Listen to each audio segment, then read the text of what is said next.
ഗണേഷ് കുമാർ മാറുമോ ഇനിയിപ്പോ BJP-യിലേക്ക് അങ്ങനെ പോകാനുള്ള സാധ്യത? അങ്ങനെയൊക്കെ ഉള്ള വാർത്തകളൊക്കെ കേൾക്കുന്നുണ്ട്. KV ഗണേഷ് കുമാറിന് ഇടതുപക്ഷം അടുത്തു എന്ന് ഇവിടെ നിന്നിട്ട് പ്രത്യേകിച്ച് കാര്യമൊന്നും ഇല്ല എന്നും.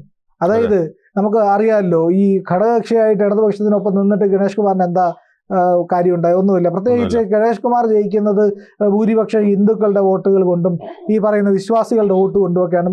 ഗണേഷ് കുമാർ ഒരു ഹിന്ദുത്വ മനസ്സൊക്കെ ഉള്ള ആളാണ്. അതായത് ഒരു NSS-ആയിട്ട് അടുപ്പമുള്ളതും ഈ പറയുന്ന ഹിന്ദു മത വിശ്വാസിയൊക്കെയാണ്. ശബരിമലയുടെ കാര്യത്തിലൊക്കെ ഒരുപാട് ഇടപെടുകയും വിശ്വാസ കാര്യങ്ങളൊക്കെ സംസാരിക്കുകയൊക്കെ ചെയ്യുന്ന ആളാണ്. സ്വാഭാവികമായിട്ടും BJP-ആയിട്ട് അടുക്കാനുള്ള എല്ലാ സാധ്യതയുണ്ട്.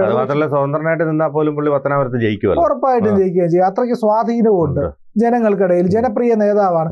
ജനങ്ങളുടെ ഭാഷയിൽ സംസാരിക്കാൻ കഴിവുള്ള ഒരു നേതാവും കൂടെ. ഇന്നലത്തെ കാര്യം പാളിപ്പോയെന്നേ ഉള്ളൂ KSRTC. കാരണം കൂടെ വന്ന് ഇടതുപക്ഷ യൂണിയൻകാർ പാലം ഭരിക്കൂലേ, അവരുടെ ഭീഷണി പിന്നെ അതിജീവിക്കാൻ എത്ര മന്ത്രി എന്ന് പറഞ്ഞിട്ട് കാര്യമൊന്നുമില്ല.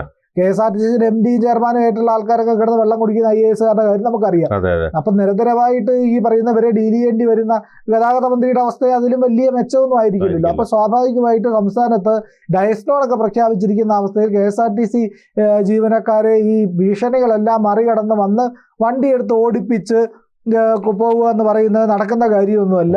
കൂടുതൽ വാർത്തകളും വിശേഷങ്ങളും നിങ്ങളിലേക്ക് എത്താൻ ABC മലയാളം സബ്സ്ക്രൈബ് ചെയ്യുക, ബെൽ ബട്ടണും അമർത്തുക.